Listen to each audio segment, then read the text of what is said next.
Hi, friends. It's Natasha from the Cozy Cushion. I just want to swing by today and engage with you all. I'm very excited. Today, I'm going to talk about tuning in to the frequency of your best life. One thing I've noticed in my daily life is that the people around me are really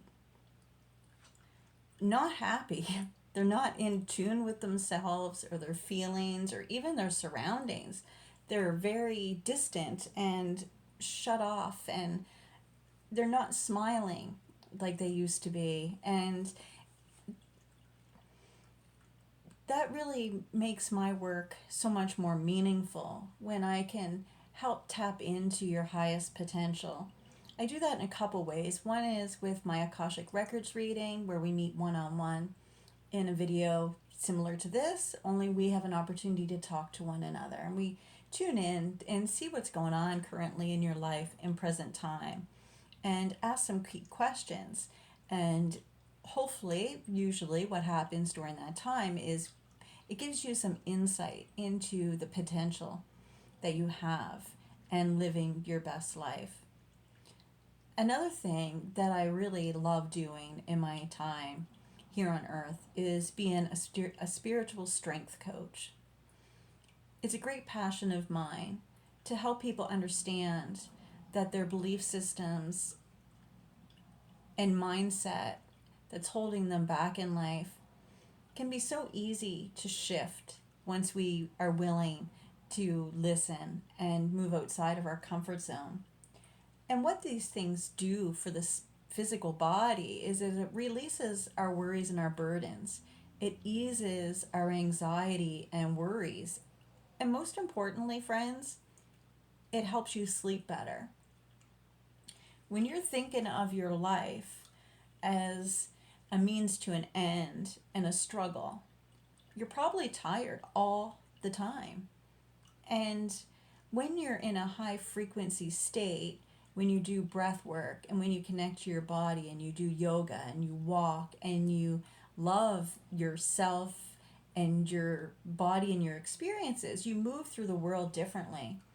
And of course, that's what I'm most passionate about and why I created the Cozy Cushion, is because I need a place to invite people so that we can talk about these things in a personal and engaging way.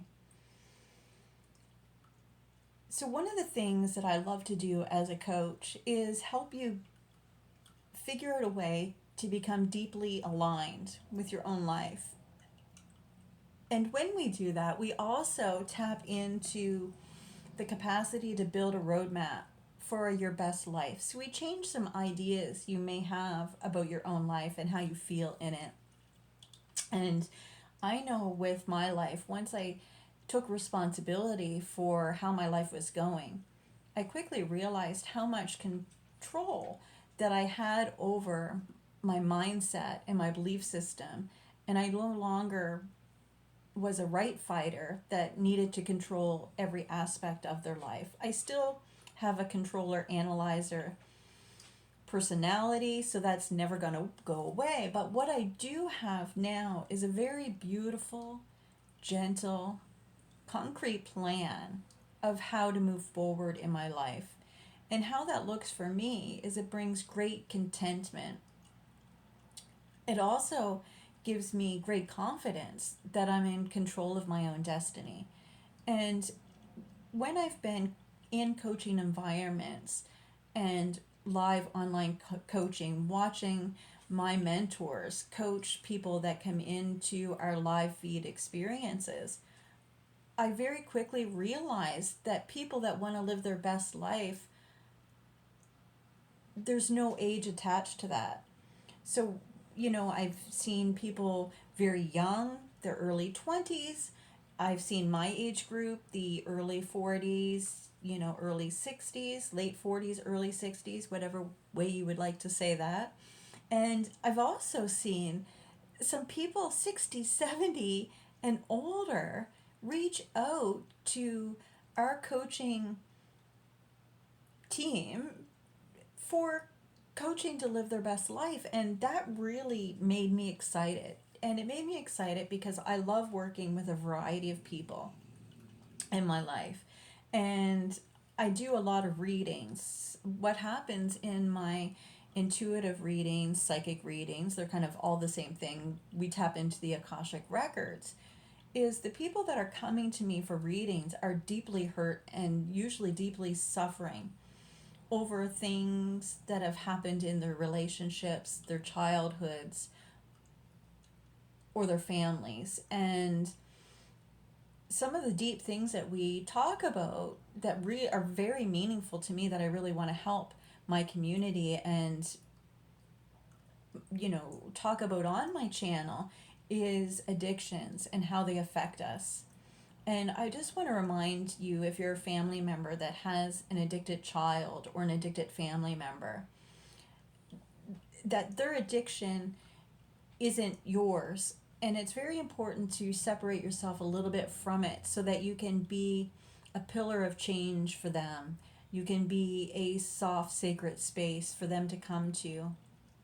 Because when we become controlling or demanding, we'll just say, you have to do this. It's not good for your health. And, you need to change these behaviors because it's really had a negative impact on our whole family. That's very overwhelming to somebody that's suffering.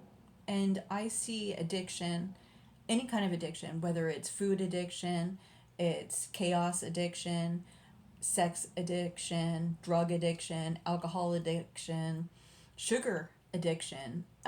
Oh my God, social media addiction has been really robbing us of our instinct and our true cellular structure to not only heal our bodies, but to want to heal our bodies, to want to participate in our lives. And one of the things that we've experienced that has deeply affected all of us over the last 4 years is the breakup in our ability to spend time one-on-one nurturing people. We really separated ourselves, and we become a kind of a society of lone wolves with a really heavy blanket on us that we need to protect ourselves, and we're anxious, we don't know how to get back out there, we're not sure about so many things.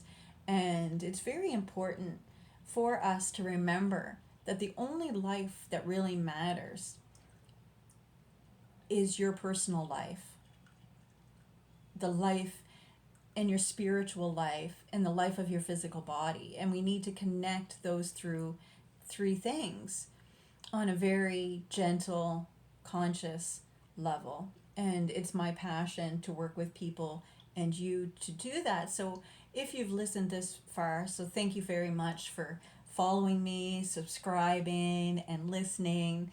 And I just want to deeply remind you that it's important that you create your own map of how you see your best life, no matter where you are in life. My map changes all the time. I've showed you my vision board, and since my last week when I showed you my vision board, I've actually changed it a little bit.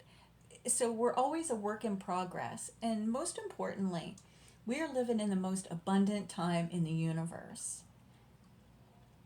And we're behaving like it's the worst thing ever. We're complaining, we're dragging our feet, we're upset about the cost of food and money and gas and the weight of interest rates, and the list just really goes on, the things that our government are not doing, and we're putting that on our back and we're carrying it like we own it. But the thing is we don't own any of that. We own our physical body, we own our reactions and our behaviors, and we own our responsibilities to ourselves and to others.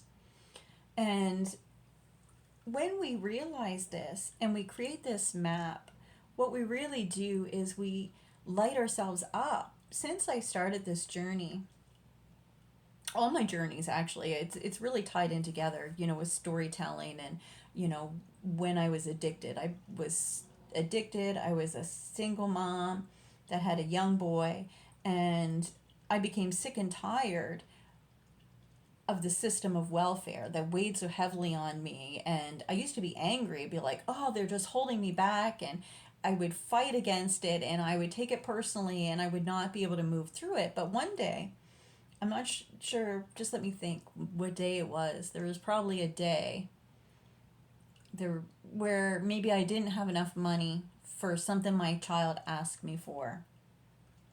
And I realized that I was in control of my own destiny. I didn't have to accept being a single mom on welfare. I could be a single mom that had a job. As a matter of fact, I was seeing myself as somebody on welfare that was taking advantage of a system. But what really was happening was I was a young mom that needed help with it, and I was on a system that didn't serve me and didn't work. But I also didn't give myself credit for the 3 housekeeping jobs that I was doing on the side for cash money so I could survive. So, what I've learned through my growing up and growing through a lot of spiritual dark nights of the souls and stuff, I realized that I'm a visionary. I'm a manifester. I'm a very strong willed, ruthless, relentless woman that has a dream that's valuable to our world and to our society. And I so easily get knocked down from that. But what I've noticed since I really immersed myself in an investment in myself and my true passions in life with my coaching program, now that I have support behind me that's just encouraging and nothing but encouraging, I really see that being in deep alignment, doing my breath work and my habits and routines really do make my life so much more peaceful. My relationships so much better. It's given me the capacity to say what I mean and share my voice with not only my loved ones and my children, but also, my partners. There's partners that I have in business and in life. And through COVID, there was 3 years of gaps of I couldn't watch my son play basketball, and I couldn't go here or there, and we couldn't get together in groups and play cards. Not that I was doing that anyway, but I realize now when I go out in society and I volunteer and I see people coming out to have a good time, I still see the suffering and I still see the sadness. I see the grief. I see the heaviness of all the stuff that's not ours. And I really want to encourage you to really consider how much of this stuff you need to carry in your life. I want you to consider what it would be like to put yourself in physical alignment with what you truly desire to be. I talk to people every day that have great jobs, great benefits, great pays, that are absolutely completely miserable and on the verge of mental illness and so much anxiety that they're having physical symptoms of strokes, they're having brain problems, they're having heart problems, myself included. I've had high blood pressure for the first time in my life, which for somebody that's always been into health and wellness, that was kind of a wake-up call. And I had to investigate. I had to create a plan. And what I found for myself is my body was suffering because I was in menopause and I didn't realize it. And once I had the right balance of hormones and I started breath work on a very consistent basis, I started to have all these dramatic improvements. And not to get too deep, but a lot those improvements, I have rosacea on my face. My face gets really red, and my rosacea is not even half as bad now. I've limited my coffee because it was in my best interest, and I now drink decaffeinated coffee that I grind here at home, and it's organic, and it's much better for me than the pot of coffee I was putting into myself that was loaded with caffeine. And and I realized that every little tiny thing I did for myself to make my life better and to feel better had a dramatic, huge impact on me. I've got lots of energy, so much energy I don't know what to do with. I've changed some of my habits. I don't smoke near as much pot as I used to. That's been a big difference and a big challenge for me as a addict that's recovering, in deep recovery from uh, opioids and other pharmaceutical drugs. It's it's been difficult for me to let that natural substance go and to really give myself an opportunity to relearn who I am without those substance interruptions, so to speak. So now I have all this energy, which I'm going to start putting into, of course, my one on one coaching, as well as my readings, make myself more readily available for readings, people that want to reach out to me, as well as showing up here and doing my content because I really just want to be here to ignite you, light your little light inside of you, nurture that little child that's been wounded and battered around by your adult life, and help you create a plan and feeling better every day in every way. So that's why I wanted to show up here today, friends. I hope you enjoyed the video. It's going to be short and sweet. Please share with all your friends. My goal here to do this dialogue is in such a natural way. I don't edit my videos yet. So this is a very authentic me and how I am. So I just record, I and then I just put it on YouTube. So thank you for staying here. The longer you watch, the better it is for me, of course.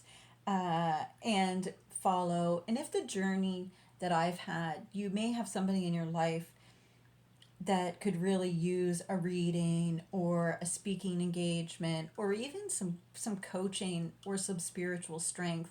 I really encourage you to reach out in a direct message on my Facebook, the Cozy Cushion on Facebook, as well as you can also drop comments down here below my YouTube video because I really want to engage with you. I want to know what you like about my videos.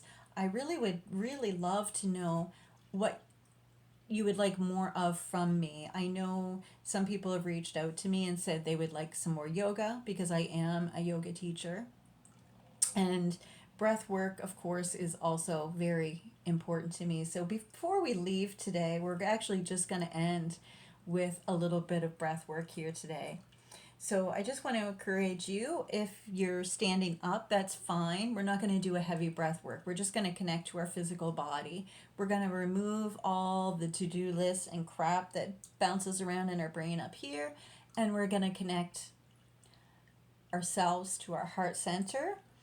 And we're going to move breath through our whole body for a moment. So stand nice and tall or sit down. If you're older or you get dizzy or out of balance during breath work, if breath work's new to you, please sit down. I don't want you doing this while you're driving or in the shower or running around with your kids. I want you to really take a moment and really settle into it so you can feel the benefit of it. So just sit comfortably, leaning back in a chair, nice and comfortable. Very simple 5 breath. This simple 5 breath is going to be wonderful because it's going to teach you to breathe deeply down into your body. Most people, when I go out now after doing all this breath work and I listen to people breathe, it's like quick and shallow and you can feel the anxiety in their breath and their being, and I really want to help you with that. So friends, if it's okay with you, just take this moment with me. We're going to stand nice and tall or sit nice and tall. Tummy's up and tight. Chest is up. Heart is open. Shoulders are down and back. Chin is up. We are relaxing.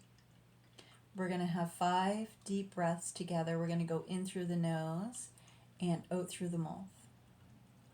No more, no less. In your own pace. You don't have to keep up with me. Breathe in through the nose.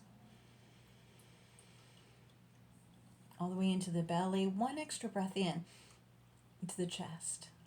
We forget the chest needs air too. Exhale. Out through the mouth. Next breath in through the nose. One step deeper into the chest. Exhale. Nice breath in through the nose. Deep as you can into the belly. Extra breath in, into the chest. Exhale gently. We find very quickly when we start doing this, things that we carry within our physical body. So for me, I've been carrying some unfinished business in my lower back, so I can feel that right now. Three more breaths in through the nose. Filling up that belly, additional breath into the chest. Exhale. All the way out. Inhale in through the nose. Deep into that belly. Extra breath into the chest. Exhale. All the way out. Last breath. Nice breath in through the nose. Extra additional breath into the chest. Exhale all the way out through the mouth. And hold.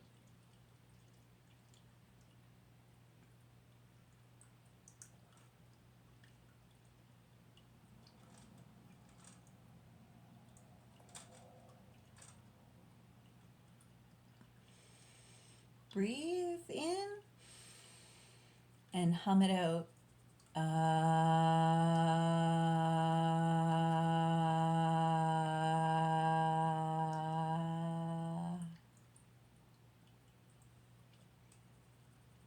Thank you. I hope your body appreciates it as well. It's the higher frequency that you need to be on to live your best life. So you leave here, get yourself a pen and paper, get out your phone, and I want you to write a 5-step plan on what you're going to do for yourself to self-love and start living your best life. I love you, friends. Take care. You're loved by me, and I'll see you next week with some more tidbits. Have a great day.